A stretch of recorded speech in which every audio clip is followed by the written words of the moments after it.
Hello and welcome to this most recent episode of the Cod and Cocoa Report. Today we have the pleasure of having Christos Argyropoulos on the podcast. He's here to talk about the coronavirus. Christos has a pretty interesting backstory, and he's certainly been front and center on Twitter, on social media, as one of the leading proponents to take active measures against corona from a very early standpoint. We thought it'd be great to bring him on to so he could tell us a little bit about how he got to where he got to with regards to corona. Christos, just a little bit about Christos. Christos is currently Chief of Nephrology in New Mexico. He has a PhD in basic molecular sciences. Actually had some very interesting modeling and decision analytic work with regards to the HIV virus. He did his internal medicine in Cincinnati, subsequently to transplant nephrology, and has now been practicing in New Mexico for 6 years. He's incredibly busy clinically. I can tell just from following his Twitter account. He's one of the few people who's incredibly plugged in clinically to what's going on, and then he has clearly has a very deep understanding of math and statistics as well. So he's a true Renaissance man, because he clearly also knows all about the coronavirus. So thank you, Christos, for coming on and chatting with us. Thank you, Miss, for inviting me over. So a couple of clarifications. I don't consider myself an expert on the coronavirus. You would need an ID doctor to do that. I would consider myself a very concerned physician who will have to deal with the reality of this, especially when the virus hits the dialysis units our group supervises. Obviously, the standard disclaimer, these are all my personal opinions, don't reflect what my institution feels about the virus, okay? Sounds good. Yeah. So tell me, Christos, you have been, where I came from, again, I'm a cardiologist. I'm not an infectious disease doctor. I'm not an epidemiologist. I didn't really have very strong opinions. I was kind of surprised when, it's been now, I think, a couple weeks. Maybe, it's a little bit more than that, actually. Yeah, have been very, very nervous about the coronavirus in terms of what its potential impact could be here. And I think most physicians maybe were in my shoes, maybe not. Maybe people are much smarter. And I just didn't understand how it is one could be so certain or so have such strong opinions on it early on. But you and certainly Scott Gottlieb has also been very out front from early on in terms of saying, what a big concern this could be for the U.S. So tell me, why did you get so worried so early? Yeah, so I want to give some people a little bit of background about me, which may explain some things. I originally came to the U.S. to do infectious diseases. Most people don't know that, except my co-interns at Cincinnati, and halfway through, I switched to internal medicine. New Mexico is an interesting state. The phrase emerging infectious diseases actually originated here when the hantavirus outbreak of '93 came about.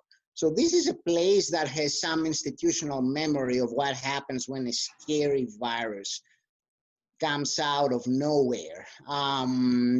As a more personal level, like about 17 years ago when I was fulfilling my military obligations in Greece, I did an intake of a couple of suspected cases of SARS at the time.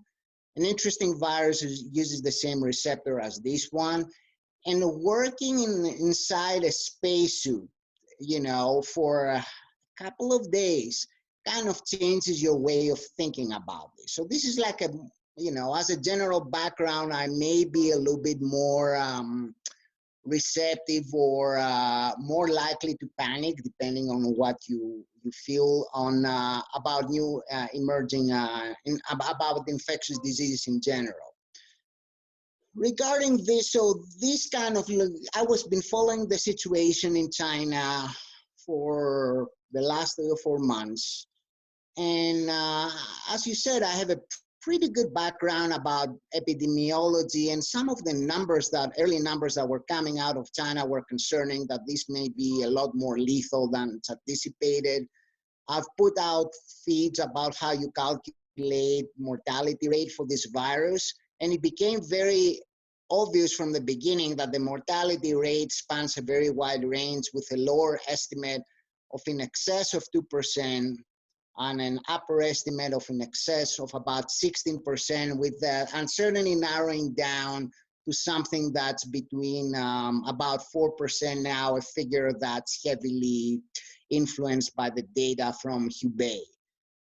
It also became increasingly obvious as the time goes on that this was a serious disease, that you had to support people for a long time. And we do have certain challenges in our medical system in the United States that make one, that should make one feel very concerned that we will not be able to cope with a huge number of cases. Sorry, tell me about the initial reports from Hubei. What were you were concerned because there was such a rapid transmission, so-called the R0 values were very impressive. Were you at all nervous about the numbers that you were getting, whether they were accurate, valid? So that's a very good question, okay? And then one has to ask the question, if the numbers were not accurate, would they be skewed towards a more favorable or a less favorable like picture, you know? I mean, there are some concerns about the validity of Chinese statistics anyway. And if anything, one would expect that the statistics would be skewed towards portraying a more rosy picture. Right. So yeah, I don't absolutely trust the numbers, but if I were to make a guess, I would say that the reality is more, is darker than what the numbers are. So, so for me, the Chinese numbers are actually an optimistic overestimate. However, one has to look at the response of the Chinese government in January, I mean, after January and February. They locked down essentially 800 million people. So we don't lock down things for the flu or the common cold. This is a much more serious deal, and I believe the Chinese actually have the real data, and if they were willing to sacrifice their economy for this, that must have been a pretty big deal, much more severe than SARS, or even like more severe than an epidemic flu. And the data that have emerged since then suggests that. Yeah, no, that is interesting in terms of relying on what the government is signaling, not even so much what the numbers are, because they did certainly take very aggressive measures. What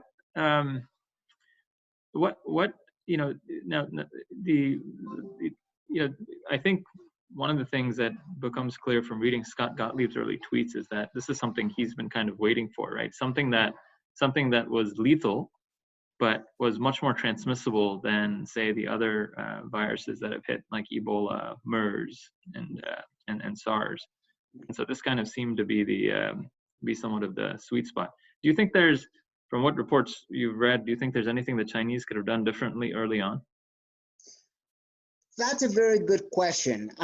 It seems to me that the Chinese think that something better could have been done.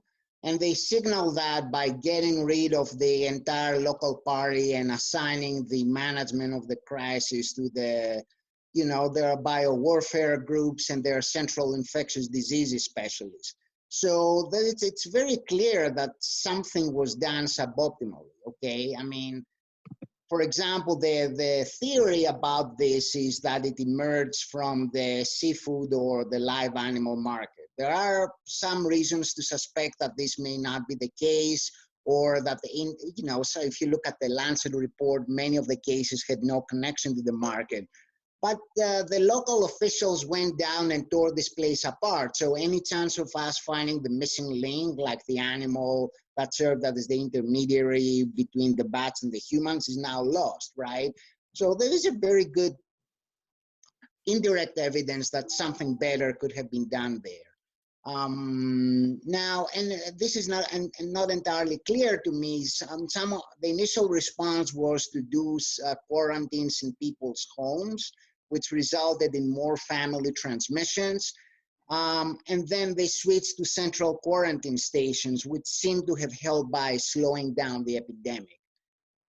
Could have this been done earlier? Sure, who knows? You know, it's very clear that the Chinese were limited in their testing capabilities at the beginning. Most people don't know that the nucleic acid, the suppliers of tests for nucleic acid testing, many of them are actually in the United States or Europe. And when they shut down air travel, they had a hard time getting nucleic acid reagents there. So they had to come up with indirect algorithms to diagnose this. You know, there's a Lancet paper talking about the CAT scan and stuff like that. And if this thing is very transmissible and you don't clean the CAT scanner, just the attempt to diagnose this may have exposed more people. I guess we'll never find out, but indirectly it seems that the party in Beijing felt that things could have been done differently. So that's my take. So, you know, one of the things, so once Christos this happened in China, and it became clear that this was somewhat of a disaster, I remember thinking myself, again, just purely layperson, not as a physician, is that, you know, China is an incredibly densely populated country. You know, it seems like for most infectious diseases, the initial inoculum, it has a lot to do with how sick somebody ultimately gets. And anyone who has eaten some bad food, rotten food, knows this. You know, if you ingest the whole burrito that's bad, my God, it's a mess the next day, and the person who just ate a little piece, you know, it's much better. So, you know, did you at any point think that, you know, that mass inoculum that must have existed there to create, you know, 80,000 cases, that would be somewhat protective, because it wouldn't seed that same initial dose elsewhere? Because Christos, why did SARS die out? Why did MERS not make this? So that's a good question. So we are actually talking about, you know, all three are coronaviruses. They have different receptors. Yes, so right. If you take MERS, for example, MERS hits DPP4, right? So the virus itself may be the same, but the DPP4 is not highly expressed in the lung. So that's why you get a cluster and it dies out.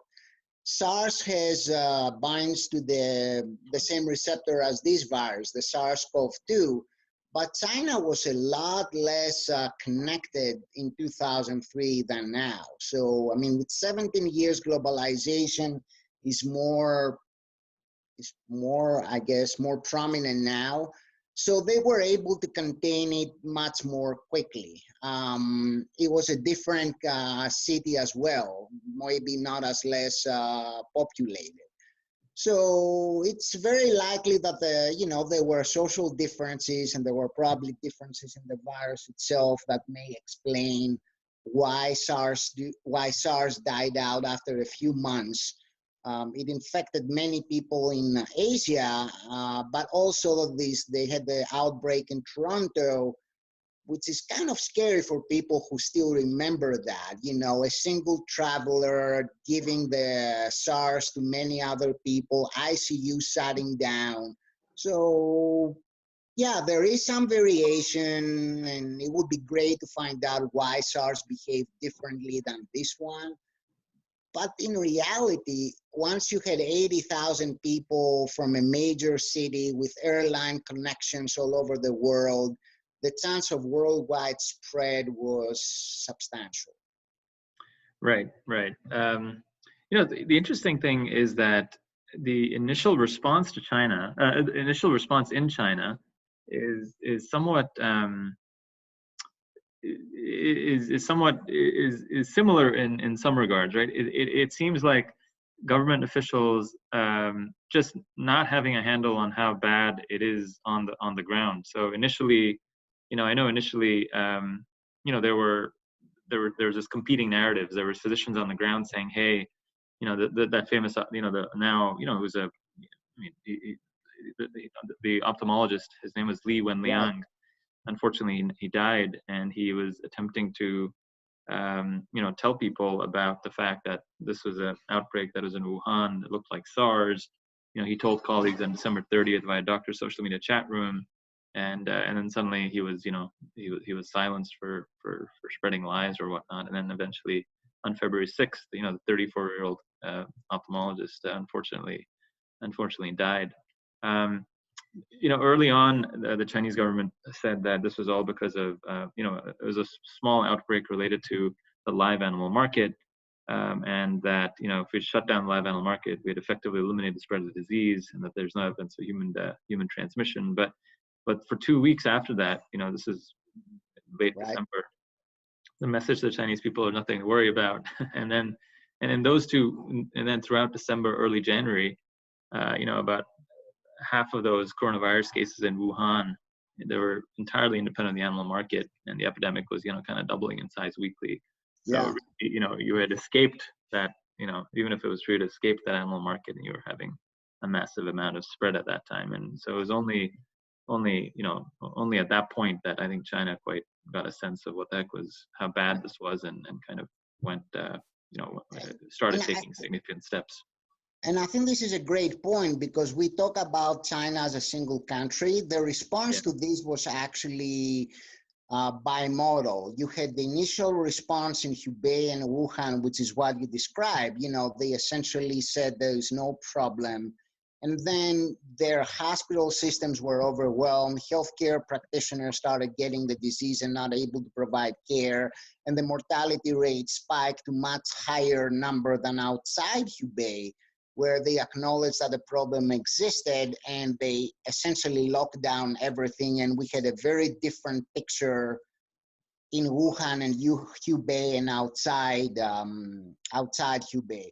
So in effect, China has actually provided a test, or like a cluster randomized control trial, if you want to call it this way, of two different approaches to this: wishing the problem to go away versus being proactive and doing something about this. And I think this is one of the narratives or the stories we should be following, because it tells us that if we go aggressively after this, it will not turn out to be a big deal. If we pretend or wish the problem to go away, people will just die, and we'll have a huge problem in our hands.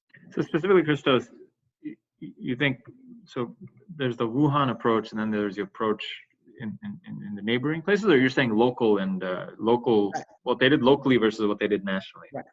So they did this. So it's, I don't mean to imply that they did different things in Wuhan. I mean, after a while, once the central government intervened, it was the exact same response, okay? So I'm contrasting early Wuhan versus late China. But by the time they implemented those measures, many people had gotten infected, because this is a highly infectious virus. I mean, there are like R0 estimates that have been thrown around. The Chinese have actually revised them upwards. There is a theoretical group in the Los Alamos labs, a couple of hours from here, who had actually done a lot of modeling for the SARS epidemic. And there are not numbers actually are, or there are a range of estimates go up to the 6, which is compatible with what some Chinese investigators have released out. So an R0 of 6 is actually a very big deal. People can go and see that it's mostly like smallpox type of R0s with an infectious virus. So that should make somebody feel very, very scared. Yeah. Again, those numbers are so hard. I mean, I mean, and I think you're right about not focusing too much on the, I mean, on the exact numbers per se, because you know, I mean, why would the Chinese government take such massive steps to kind of essentially shut down one of the world's largest economies? But just you know, Fauci, and the numbers are changing a lot.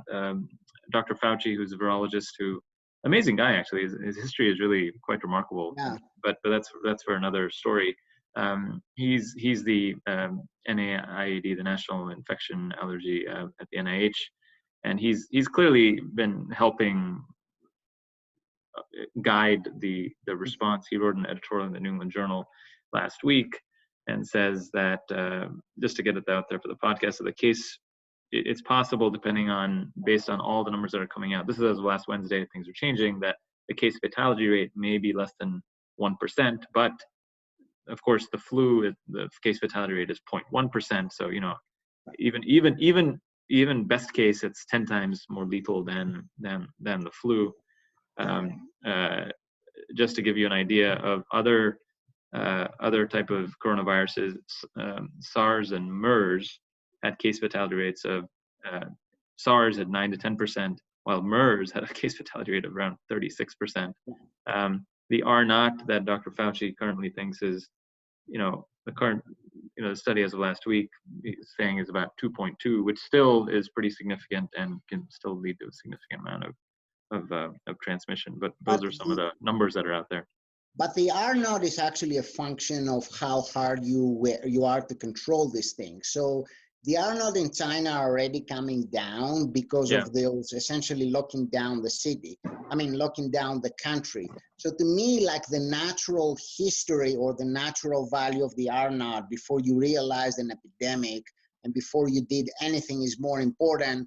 And these points, and these are estimates that have been cited by Mark Lipsitz and others, we're dealing with something that can infect between 20 to 60% of a population if you don't do anything. And the range has to do with the confidence interval of the R naught. Yeah, right. What people don't realize, and I actually tried to put that on Twitter, is, there are other coronaviruses, that cause the common cold, or they may cause pneumonias and stuff like that. They're actually very easy to spread. The serological record, at least multiple studies, document seroconversion of the US population to 229E, which is like it's a coronavirus that we measure on the, on the respiratory panel viruses. And these are studies that were, the virus itself has an interesting story. It was recovered from, by NIH from a pneumonia case in Maryland who was not responding to antibiotics. And there were 3 different cohort studies published over the next 10 years between 1967 and 1973, documenting seroconversion of about 40% of the US population to this virus. Nobody knew that it was spreading. Those studies were done later. And interestingly enough, 1967 was a bad respiratory year just before the flu epidemic. So I do think we have like some other examples of viruses that spread that can involve a large number of people. And if you don't do anything, they can be lethal. Coronaviruses, when they cause pneumonia, even the common cold varieties, they have a mortality rate between 1 to 4%. So both OC43 and 229-CoV have been associated with studies. I actually found this by looking, and the mortality rate in the pneumonia case is about 1 to 4%. Mm-hmm. So Wow. I started taking them much more seriously. And I think this one is more severe than those because it shares the SARS receptor. So one of the big things that again you've been demanding for a while is testing. We need to be testing, and we need to be testing or much earlier than we have been.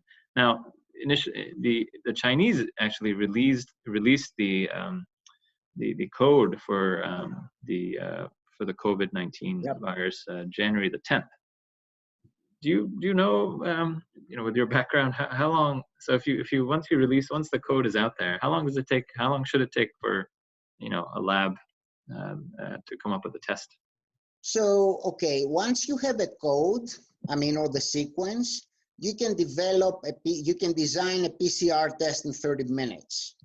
That's the time it takes you to find a set of primers, making sure that the primers theoretically at least give to a valid PCR reaction, and then obviously you have to test it. So once you have the sequence, you can develop a test. Obviously you have to validate the test. You can't just release it in the wild. But it's nowadays, and this is the great example of how technology is helping us, we could have had a diagnostic test, at least these in principle, in like days, which is actually what happened, right? The people design primers, and there are competing set of primers to detect this. The Wuhan test is based, for example, on a single set of primers. The NIH uses multiple set of primers to do the same thing. There is a suggestion that the Wuhan test is actually more sensitive after talking to a couple of my local researchers who are developing the test for research purposes, and they evaluated both. but you should have had like at least a prototype test within days. So And I tell me, think, yeah, go ahead. I'm sorry. no, go ahead and finish. Sorry. They should have And had tests between days. Yeah. and I do think this is where bureaucracy killed us, you know, because it's an emerging disease. So CDC obviously wanted to verify those tests, which is fine. However, we should have let the commercial sector and the labs develop those tests faster. And it seems that the bureaucracy of rolling out the test, you know, getting FDA approval stood in the way. I mean, there are like US company, I mean, US is actually leading the area of molecular diagnostics, you know, especially nucleic acid based molecular diagnostics. There is no reason that we could not, that there is no reason that we don't have a test by a US company that the entire planet is using. I'm So, sorry, this is the truth. This is the no, truth. yeah. So again, you know, I hate using crises to get on my soapbox, but you know, there are folks that are very confident in the government running all of healthcare, but you know, you have here something that was reasonably basic, and you know, it just shows you some of the failures that are kind of result from folks that may necessarily not do this day in and day out with a high quality. And you know, I mean, the commercial vendors or the academic labs that do this all the time, they may have been much better suited to do this than the CDC, which I guess maybe doesn't do this as often. Well, the CDC could have served as the validator. Okay, you need a ground truth for these tests, but you know, we're relying on them to do case verification. And there are many ways this could go wrong. I'll give you an example. Like the CDC test requires certain steps. There are, and I've spoken to people who are developing tests for research purposes, not for clinical labs. Right now, it's very difficult to find or secure sufficient amounts of the polymerase that's used in the PCR. And QIAGEN, which is the provider of the test for the RNA extraction, because you have to isolate the RNA from the clinical sample, is running into capacity issues, you know. And this is because we all rely on a single test. If we had the private sector jump in or be allowed to jump in very early, we would not have these capacity issues. There are critical elements of the test that we're relying on a single supplier. Even if the suppliers in the United States, they can't really supply the entire globe. We needed multiple tests by multiple vendors, and hopefully keeping the CDC as a way to validate all those tests, you know? Right. So let me spend a minute going into some of the failures here in terms of the CDC and developing the test. You know, so the CDC kits, just for folks maybe that don't have your background, the CDC kits are based on PCR testing. This is just essentially means making millions or billions of copies of a DNA sample so clinicians can easily identify and study them. By the way, Christos, correct me if I'm getting anything really wrong. You know, PCR is obviously well established, and so now it's been around for 35 years. Even dumb old high schools do it. Yes, like even dumb, you know, cardiologists have done PCR in their history of whatever. So you know, how did the CDC, you know, mess this up? You know, so PCR, one of the problems with PCR though is it's very, very sensitive, right? So you need extremely clean reagents, and the smallest contaminants can kind of ruin it completely. So a negative control that detects the wrong viral genome, right, and raises a false positive is really a big problem. That's why you need validation, right? Yes, because you don't have the sample that's really positive if they're positive because of the contamination, right? So you need really clean reagents that aren't contaminated with other DNA, protein, etc. So the amplification of the DNA in PCR is, of course, initiated by these, you know, by short strands that are complementary to the target DNA. These things are called primers, and primer design is still, you know, not is somewhat of an art. Right, we have software, you have to test it though. Software prevents many of the errors, but you have to actually test it, yes. Right, so you know, so these are common problems that can affect these things. Now, but one of the major problems, Christos, that you bring up, again, is that this idea that we should leave this, and this happens all the time I see. We just keep waiting for someone else to do it because it's somebody else's job. And so here the CDC was supposed to come up with this test. And part of the reason it's only the CDC that's developing the test, once the DNA is out and some smart high school kid can come up with something, is because it doesn't matter if some smart high school kid comes up with something. It will not be allowed to be used. You cannot replicate it. You cannot sell it. You cannot do X, Y, and Z because there's a massive number of steps and bureaucracy that you have to go through. So, the case in point, the FDA rules initially prevented state and commercial labs from developing their own coronavirus diagnostic tests. We are not just shooting ourselves in the foot; we're shooting ourselves in the head. Even if they could. And it's not entirely clear why. I mean, I understand that in infectious disease, CDC has the final say. Yeah. I mean, that's like part of the public health regulations. However, this is like it's not like an Ebola, which doesn't really transmit that easily. You would probably need it to run hundreds of thousands or millions of tests. Right. But does the CDC have the bandwidth to do that, or your state lab? Right. Lab? Yeah, but it gets even worse. So once you've set yourself up, talk about fragile versus anti-fragile, fragile systems. You have a system right now where the CDC is the only one that is coming up and developing a test. And once their test is coming up with results, since you have no other tests, you have no one else to compare to. Right. Right. So when the only available test suddenly turns out to be bunk, no one can say if what primer sets worked or not. Right. So finally, February 29th, so January 10th, the Chinese have released the DNA. February 29th, we're talking 12 days ago or something, 11 days ago. Finally, the FDA reverses course and says commercial academic labs are now allowed to participate. So really, really ridiculous. And of course, there were researchers at the University of Washington, right? Right, I'm getting that right. University of Washington. Yes. Right. One of the doctors there, or one of the folks in the lab there, came up with their own test. Tested. It was positive. They sent a letter of concern or whatever to the CDC, and the CDC's response was to say, cease and desist what you're doing. So just really, ridiculous in terms of what happened there. There is this particular case there were issues with because this came from a research study and it was felt that the individuals had not been consented for the test. So this brings up other questions, how flexible are with our research regulations and whether the way we do research now can stand in the way when you have an acute and rapidly evolving problem such as this. Yeah, I said earlier that crises like these expose these type of regulatory warts. I mean, and by the way, I think, this, all because it's a crisis and it's like, oh yes, it's obvious what's wrong.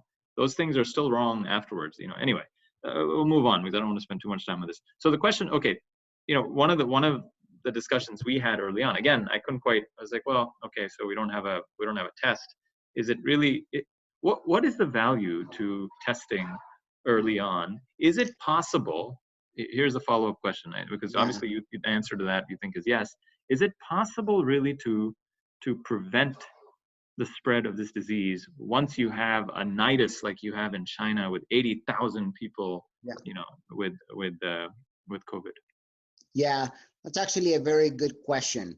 And I would have to say that the US did the right thing when in January it banned flight from China. Because essentially, the epidemic originated in China. You want to block the importation of cases. And this should have bought us time to do the things like develop the test. I think the value of the test is shown very clearly in the case of South Korea and possibly Taiwan. South Korea didn't lock down, didn't restrict the population to their houses the way they did it in China. They rapidly expanded diagnostics. You could do a drive-through, provide your sample, go to your home, wait for 24 hours until there is an answer. If it's positive, then they gave you instructions depending on your clinical needs. If it was negative, then you were released back to the community. So the value of the early testing is, you find those cases who may have symptoms, you isolate them early, and you don't have to keep everybody locked in their houses. And I think this is what this is, and Taiwan did like a version of this as well, along with contact tracing and some innovative use of smartphones, which they also do in South Korea. If we had the test, we would be able to quickly identify those cases. We would quickly be able to isolate them, provide the care they need, and sort of not. Okay, but Not. Chris, Yes, go ahead. how do we figure out who to test? Who That's a should we have very tested? Who should we have tested? That's a very good question. You know, I mean, the virus itself, it sort of manifests with symptoms that are very similar to influenza. That's why it's considered an influenza-like illness. So anybody who would have provided a test for an influenza would be a great example. Right. Anybody who showed up with atypical pneumonia would have been a great example. Right. But again, you know, these are folks that have you know, folks walk around relatively, just like the flu, just like the cold, folks walk around asymptomatic. Week, after the second week, then you have issues. Right. No. Yeah. Right. But my point is, obviously, there are folks that are walking around asymptomatic with the virus, transmitting it, right? That don't have symptoms. So we can put to rest the idea that even and then screening when people coming into the country, right? You know, less than worthless. It makes would not have worked in the airports. So like a PCR test is not like available in seconds, right? Right. You know, but preventing people from flying in, which we did, and it was a great measure, bought us time. There is no doubt about that. Although people have said, well, it's only a few days, but the doubling time of this virus is like 7 days. Right. So if you bought yourself a week, you have half the cases to deal with, you know, and a week to prepare. Right. So if we had tested, so you would have tested everyone who generally is showing up symptomatic somewhere. But again, Christos, is it already too late when they're in your office and you're trying to swab them for for COVID? And by the way, how does one operationalize that, right? I mean, no, even if and I'm sure the next time this happens will be better. But even if, say, in a week we have multiple labs with tests, how do we? So we would have to set up we would have to set up drive-throughs. Who would set up these drive-throughs? Health systems, the government, the military. That's a good point, and I think this is where the South Korea is a great example. You know, you don't have the military like setting up military labs. It was the private sector. And you didn't need a referral to get tested. The patient could, like anybody who was worried, would show up and say, I need to do the test, and it was done. Because, you know, if you wait for a physician to generate the referral, it may be too late, you know? Right. And this is like the nice thing about South Korea. They sort of expanded our understanding of the disease. And also it also happened on those ships as well, you know, because there are like many people who will have minimal symptoms. So by not restricting the test, by turning this over to the patient or the consumer, if you want to do and have the private sector, we have a pretty good like lab sector in the United States, be at the forefront of this. You could have provided the capacity we needed to detect those cases.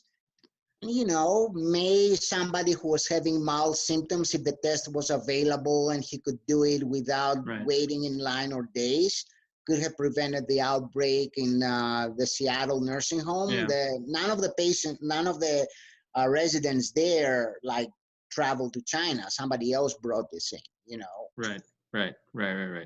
Yeah. And I think South Korea is what we should have done. You know, that's what I would have done if I had the test 6 weeks ago. Right. So if you had the test 6 weeks ago, you know, so just random people are randomly setting up. Of course, LabCorp and Quest here, even though now they have tests. By the way, we should mention that the CDC they said as of yesterday that as of the weekend, 1 million tests have been sent out. Of course, it is still hard to access the tests because the tests are residing in state labs and in hospitals. It's not really available right now anywhere else. LabCorp and Quest are coming online and so by the end of this week, there's supposedly 4 million tests that are coming online. Scott Gottlieb is saying, based on his the data that he's able to scrape together, that the U.S. has the ability to do 20,000 tests per day. But part of the problem is how exactly to operationalize it, and who is going to set up these drive-through centers to get tested. The current stance of the government, which I imagine you disagree with, is that, call your doctor if you think you need to be tested, and if the doctor thinks you need to be tested, then we somehow deal with it. Of course, the problem is that we don't have a great way. Like, I don't have a great way right now. If a patient calls me, how you would order it. What's that? We actually faced the issue in one of our dialysis clinics today. A patient had atypical pneumonia. We wanted that patient tested. We ended up sending them to the ER, and thank God the test was negative, but they required a trip to the emergency department, Which is not ideal, right? Because that's right. It's not ideal because the patient had to go to the ED. Right. If he had COVID, he would have exposed many more people. Had minimal symptoms, but right. But that's the point, Christos. The point is that if you don't have that operationalized and ready, and we're sending simply people to primary care doctors, sending them to LabCorp, sending them to Quest, or we're sending them to crowded hospitals or ERs, we just make the situation worse. We're going to take the R0 from 6 to 12. If we start sending all these people to. So the answer to your question is do it the way they do it in South Korea. Decentralized testing, all the labs have walk-in clinics, right? Quest does, LabCorp does. But LabCorp and Quest say, we do not want you, if you're suspected of having COVID SARS, we do not want you in here because you will infect those people. So that was my issue, is like, how the heck do we do it? The private sector, the private labs in South Korea did this? That's what I'm asking. They had the same concerns. They did this though, right? Yeah, I think the health systems here would have to take it on themselves to be able to do it. Meaning they would have to set up in garages, like some of them have done, and UW is doing or whatnot. But UW it required that type of effort. But again, then it's like, well, why aren't? I mean, if they have that, why aren't they doing? Why didn't they do it?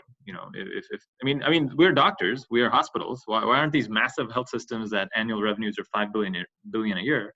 Why aren't they coming up with their own tests and testing? Why is University of Washington the only people that did this?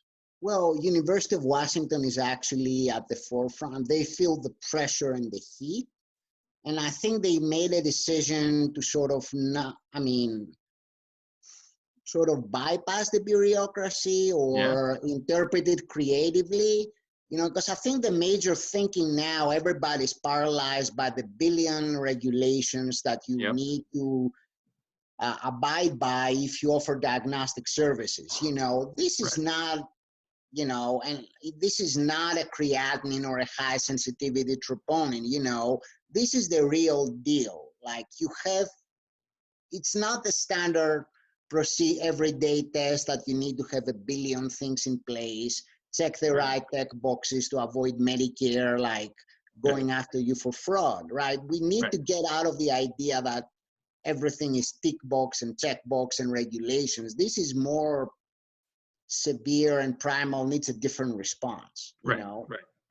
I'll also, before we go on, I'll mention the fact that there apparently have been more people, because there is airport screening that's happening. There are apparently more people that have contracted COVID virus who were doing the screening than we've actually caught. So, because obviously, these things, just to point out that screening, because the way you screen for COVID is with a nasopharyngeal swab and an oral swab. Actually, they clarified. It used to be that each swab went. I think I'm getting this right. Each swab goes separately. Now today they clarified that you can put both swabs in one container, and that'll hopefully increase throughput, because otherwise you're sending two specimens. And also improve specificity. People don't realize, like, if you look at the quantitatives of the test, the swabs would go to about 3 mLs of viral medium.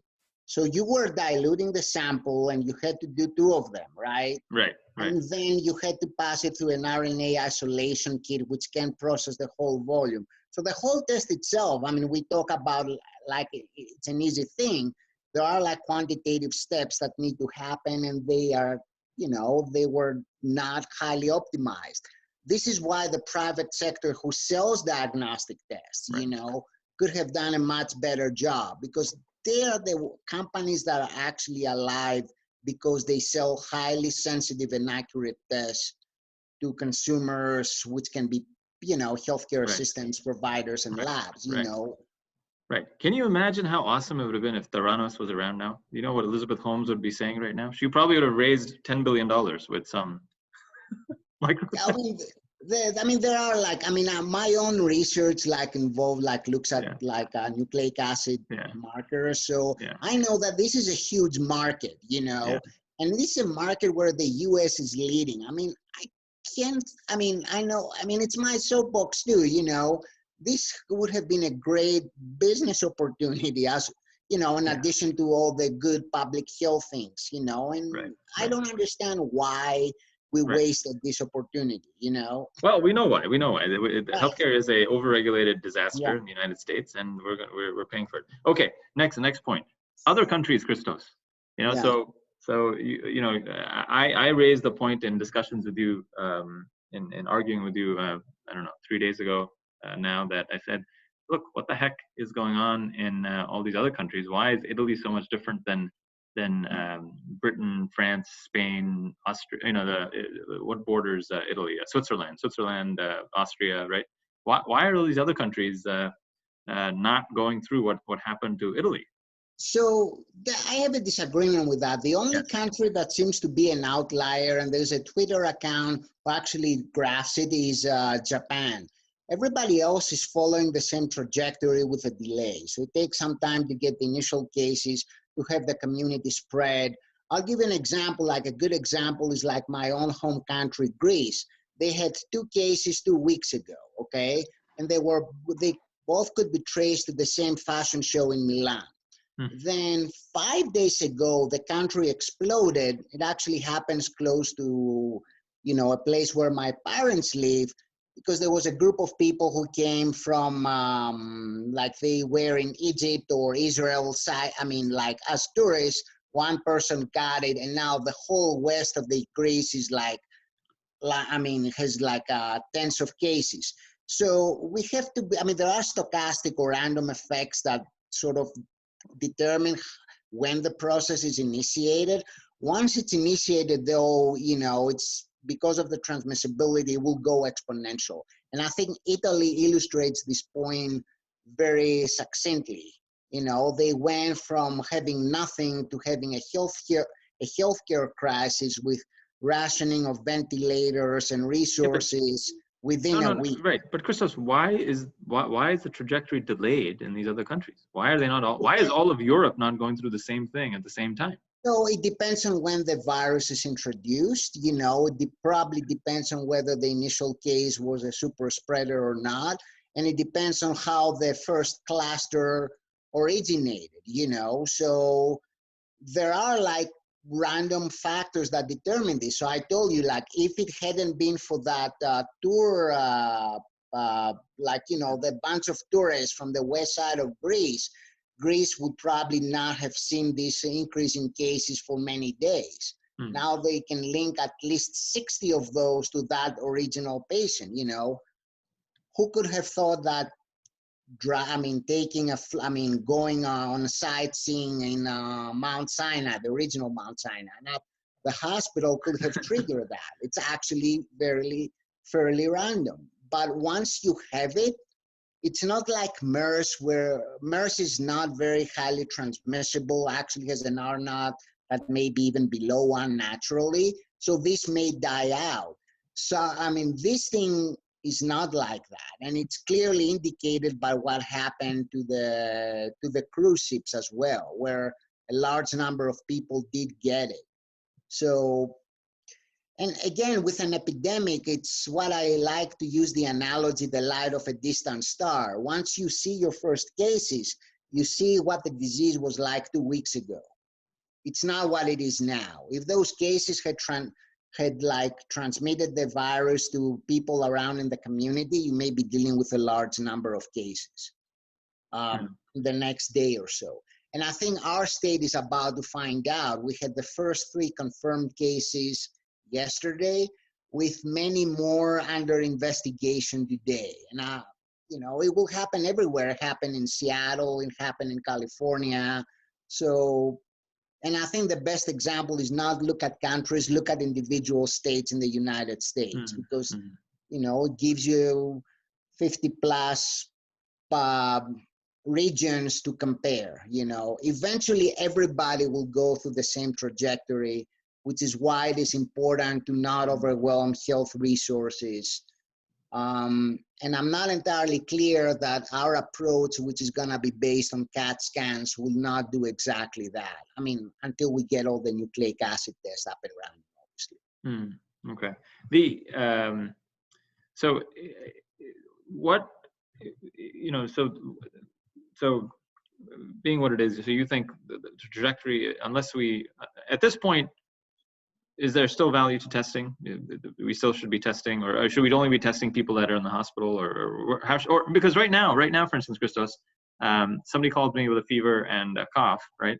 Right. I'm telling them to, you know, stay at home and self-isolate, and you know, well, whatever, you know, I go through the, you know, if they're risk factors. Though at this point with community spread, currently Philadelphia is not considered a hotspot, though now there are more and more reported cases. So, you know, I'm telling people that it's still more likely if you haven't had travel, like sick contacts, etc. Yeah. More likely some regular virus. But even if I'm concerned that this person has COVID, and say they're, you know, if they're a young 32-year-old with no medical history, you think the best thing is to just keep them there, or until we have a home test available to send to them, or how should we? What's the best thing? That's a tough one, because and I think this is where it gets interesting, and where clinical nuance will be needed. Okay, so it's very clear from the Chinese experience that it spreads within the household. Okay, any respiratory virus will spread in the household. So even if you send people and ask them to self-isolate, they need to isolate from the rest of their family members. It's not just, you know, go home, don't go to work. You go home, lock yourself up in a room, hopefully isolated from the rest of the house, you know, and make sure that you don't get in contact with your other family members.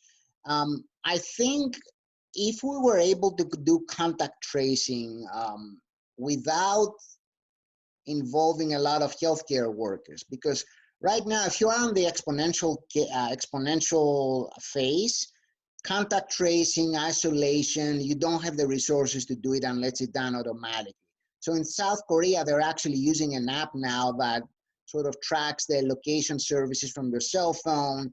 And it turns out that the accuracy of pinpointing of who is where is within the 6 feet, you know.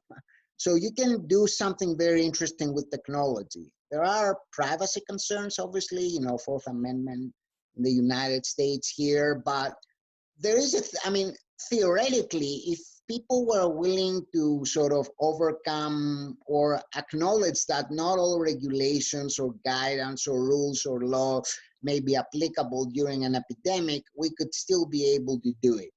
I think another value of the early or widespread testing is to sort of create a better understanding of the disease.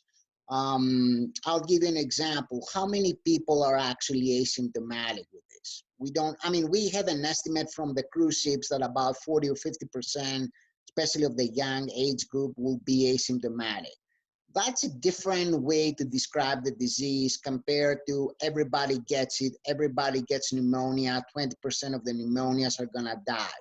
So even for understanding and calming down the population and even like stabilizing the stock market, epidemiologic understanding of the disease would have been important. So even now, even for the non-medical reasons, I would have advocated for widespread testing, because people who are now discovering this are gonna panic. And I think panic that paralyzes is the wrong response. And we see that in the stock market right now, you know. Panic that motivates you to do the right thing or guides you to the correct decision is helpful. And understanding and not hiding or sweeping it under the rug is what we need with this virus now. Right. So the Princess cruise ship is an interesting example. Yeah. I think I'm getting numbers there, Christos. Maybe I'm not sure if you. So it looks like there were about 3,700 passengers and crew in the Diamond right. Princess cruise ship, and then of that number, 696 ultimately had. Ultimately developed corona or confirmed coronavirus.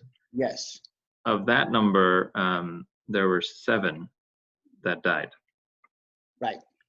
So that's. And there are still many unresolved cases in critical condition. So. Well, right. So there are 325.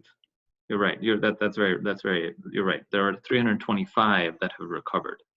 Yeah.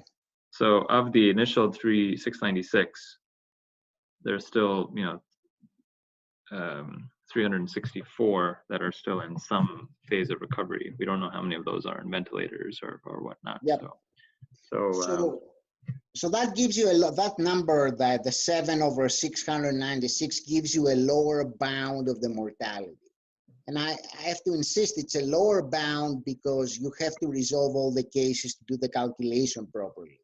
You know, an upper bound is the number of deaths over the resolved cases. Right. It's about double that. Right. And one thing we need to realize is these people are not overwhelming a healthcare system. You know, if you have thousands of those, as happens in Italy right now, the mortality rate is going to go up because you won't have ventilators or nurses or ICU beds to take care of them. Right. We should mention that of course most of the folks that did die are relatively much older, so the fatality rate depends on age stratified fatality rate. But it doesn't matter. None doesn't matter. This is very bad, and we want to try to mitigate it. So who cares about the numbers? So without revealing your age, are you in the same age decade as I am? In the 40s? Yes. Okay, so the mortality rate of this in the 40s is 0.4%. Yeah. So that's 4 times the average mortality rate of the flu. So it's actually pretty high, you know. Yeah. So that's what, I like people say, oh, it's no, it's bad. Yeah, it's bad. Yes, this is bad, and but of course, yeah. Physicians in their 30s die of it, you know. Right. No, clearly it's someone doesn't matter. Yeah, the exact numbers don't necessarily matter because it is clearly much more lethal than most of the stuff that we have encountered, and we would much rather not encounter it. So so okay, Christos, what should, right now? So just like South Korea early on attempted to restrict, attempted to contain. That failed. The U.S. has now failed at containment as well. Correct? We can't. So, what does one do? What does one do now? What should we do now? So I think we're now in the mitigation phase, and this is where the policy options become very difficult, because mitigation looks more and more like what they did in China. You know, and we may have to face the choices of shutting down large swaths of the economy, the schools, moving everything digital to try to smooth out the curve. But as you've said, what China did was to not just go home and stay there, right? They actually went further because they realized the transmission, familial transmission that was happening, right? Yeah. And so they actually separated. They had they would quarantine people in hotels. One of the hotels recently, unfortunately, tragically collapsed. Yes. But I mean, so is that where are we in that? So where are we in that whole thing? Is that what we should be doing? Should we be quarantining people in hotels?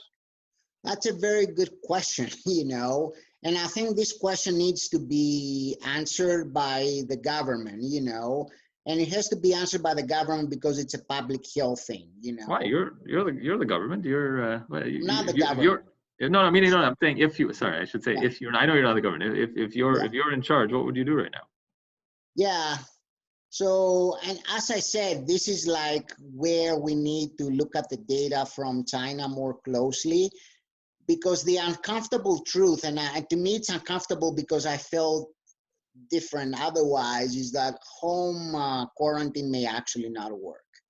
Or South it may, Korea, South right, Korea did not take the measures that China did. So South Korea correct, did do just social distancing and has yes. somehow flattened the curve. So And the housing situation in South Korea is probably much better than China, in the sense that the houses may be better built.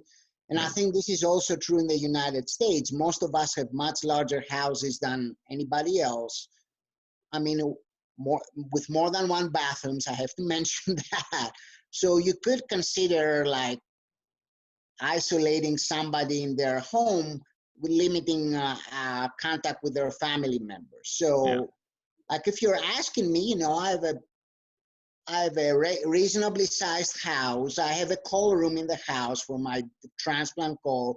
I can literally lock myself up and, you know, just talk with my family over Skype. They can leave us food and water without seeing them, right?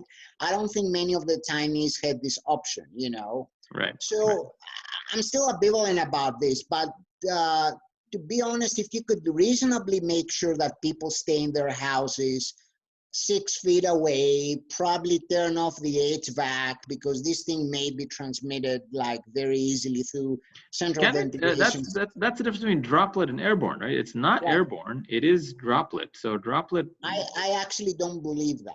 And I you have don't to believe it. take, right, because the distinction between airborne and droplet is somewhat arbitrary. There They're are too like some heavy. really, Yeah, it isn't has it to that do with, it's too heavy to right. it won't travel via currents? Isn't that Well, the difference has to do with the size of the the droplet? Yeah. small, like liquid drops generated by the airways. Hmm. There are some very interesting data, depending on how you view them, that come from the Ebola. I mean, Ebola is not thought as an airborne virus, right? You know, so, but if you look closely at isolation or personal protective approaches to Ebola, people who adopt airborne have no transmission, essentially zero transmission among healthcare workers. So, and this is not a virus that's considered to be airborne, okay? So this one, there's been conflicting information, right? You know, we went from airborne to droplet, from droplet to airborne, now to droplet. And I asked the question that maybe we should be very cautious with this. There are like data from that look at the virus, how long it survives in the environment. It tends to survive for days. Are we willing to take that risk? You know, and what's the downside of being more cautious, especially when it comes to our healthcare workers? Because I think this is a reality we're going to face down the road. If healthcare workers start getting infected, who's going to take care of the sick? Yeah, yeah.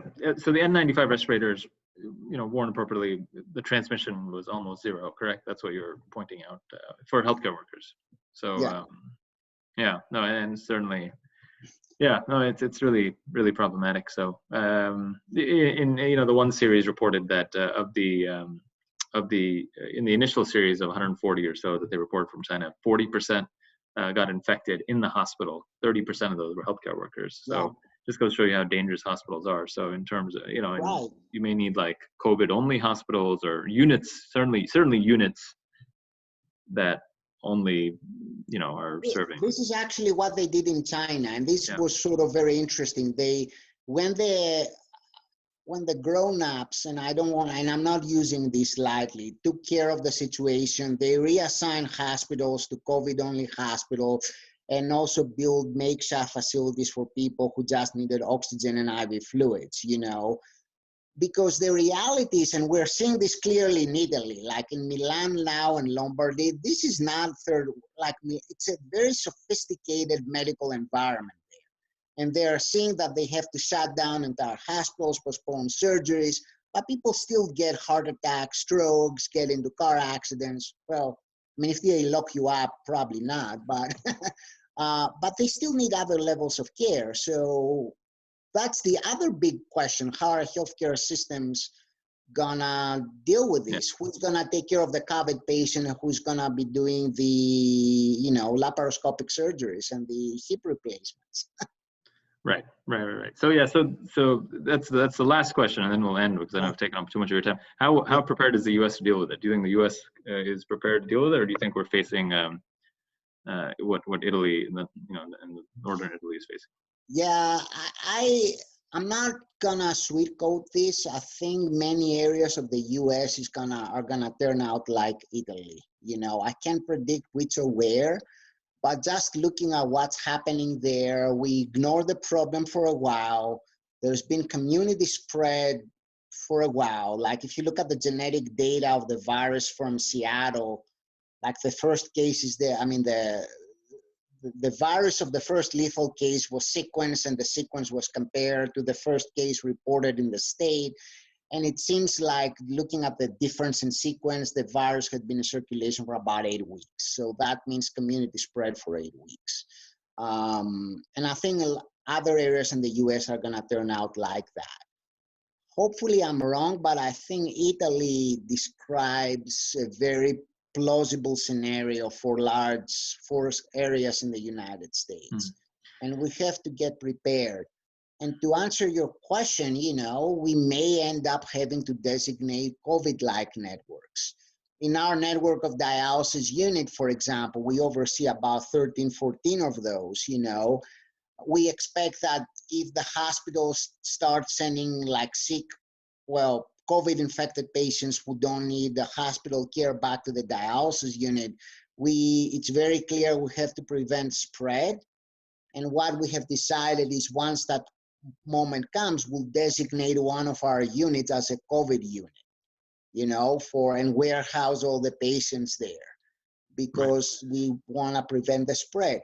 What happens to hospitals? I don't know. I mean, Philadelphia or Albuquerque or Seattle or Los Angeles, they have competing healthcare systems. So who's going to decide who's going to take care of the patients, you know? Because it's very clear this thing spreads in the hospital environments. We saw that in the psychiatric hospital in Korea. We saw this in the hospital in Italy. We're actually seeing this in hospitals in Greece with the first serious case. It infected like a large number of people who just happened to be in the area. At some point, somebody will have to arbitrate and say, you are competing healthcare systems, but one group needs to do this, and while the regular care is provided by the other. And I'm not really sure we have a good way to make this decision. And, you know, who's gonna do the hip replacements, will bring the money, who's gonna be stuck with ventilated patients in the ICU and possibly in the OR for weeks. So one of the things with US healthcare systems is, you know, there's massive capacity to deal with a lot of elective stuff on a constant basis. So certainly just simply shutting down elective surgeries in multiple different large hospital systems would open up a significant amount of capacity. The question is, you know, if you had multiple floors that were just COVID only, would that be adequate? You know, with staff that only rotates there, that's probably what would happen, because these large healthcare systems, I mean, these healthcare systems, you know, they're talking revenues that are similar to small countries. So they have a lot of resources to throw at things. They also have I mean, I mentioned before, you know, we have more neurointensivists, people that are just, they only manage, I mean, most countries, you know, it's ridiculous to even think of, you know, you have intensivists, and intensivists manage everything. In the United States, we have neurointensivists, and the number of neurointensivists in the city of Philadelphia alone is probably more than the entire country of Italy is my bet. So, you know, we have a lot of people that can certainly be cross-trained to manage and train these things. There's a tremendous amount of capacity in the private sector as well. You know, I mean, cardiologists that are sitting around reading nuclear studies on people, you know, in a pinch. I mean, they're asking pathologists in Italy to be marshaled to take care of patients. So I think there is a tremendous amount of capacity. That's beyond, of course, the VAs. And then there's also, of course, beyond, you know, the military, which could set up field hospitals to kind of in a pinch. So I hope, I mean, you know, if we're not able to deal with this, not that certain parts of us and regions can't get overwhelmed. But man, if the United States, with what we spend, the one thing that we do have is we have a tremendous amount of redundancy where we're doing all kinds of different stuff, and we have a capacity to do that. So right now, a 98-year-old has a stroke in northern Philadelphia. Within an hour, they're getting a mechanical thrombectomy by a neurovascular surgeon, and then they have an intensive care unit stay for X number of hours. So there may be some difficult decisions that have to be made if we get overwhelmed from that standpoint. No question. There is a significant chance we're going to get overwhelmed, and I'm basing this out of the Anthony Fauci estimates. There are estimates out there that we will end up with 1 million of severe cases. 1 million severe cases. That's if we do, yeah. 700,000 or something. Actually, the number of ventilated people, and this is predicted based on flu pandemic numbers, maybe 760,000. There are about 65,000 fully featured, or actually 75 fully featured ventilators in the United States, and about 98,000 which are not fully featured, but we use them in the ORs and stuff like that. Now, if we could smooth out the epidemic, everybody who needs a ventilator will get one. But if all the cases hit us at the same time, and considering that we're talking about 2 or 3 weeks median of respiratory support, what's going to happen? That's why it's critically important that we continue all the epidemiological work to smooth out the peak. If we can smooth out the peak, spread it out, maybe the weather will help, because many coronaviruses, we don't know about this one, but many don't seem to like the warm weather. If we spread it out, we may be okay. If it hits us at once, then we may have to make tough decisions like they do in Italy right now, where they're triaging ventilators. Right. Worst hit right now is, of course, Washington. There are 366 confirmed cases, 29 deaths. Only one person is listed as recovered. In the United States overall, there are 1,281 cases at the moment. Right. Confirmed. There are, So hopefully a lot of different folks. Finally, the governor of Washington today finally said something about large gatherings. Multiple places have canceled their, various different parades. The NBA is moving in and saying they're going to. Did you hear this? The NBA for California. So after the first 3 cases, I've spent the whole day, because there's been guidance by NIH for clinical studies and stuff like that. So I spent the whole day adapting clinical operations and research operations. So I haven't had the chance to look at the news today. Yeah, so the governor of Washington finally put a restriction on anything over a certain gatherings. The NBA, Golden State is no longer going to play with any fans in attendance. No fans are allowed to be playing in attendance. The March Madness is being there's a question about whether there will be any fans watching them play as well. So I think there are some pretty serious, significant mitigation steps that are taking place in response to the cases in here. And I think one of the lesson here in terms of testing is that, in order for folks in government to make these big decisions that have really, really big downsides, that was my concern early on. It's like, my God, you have no cases here, and you're asking these people to shut down the economy when we don't know what's getting here or what's gone through, how bad it's going to be. How can you ask these people to do that? You have to have some type of, they have to have some type of push to do that. And certainly in this case, the push has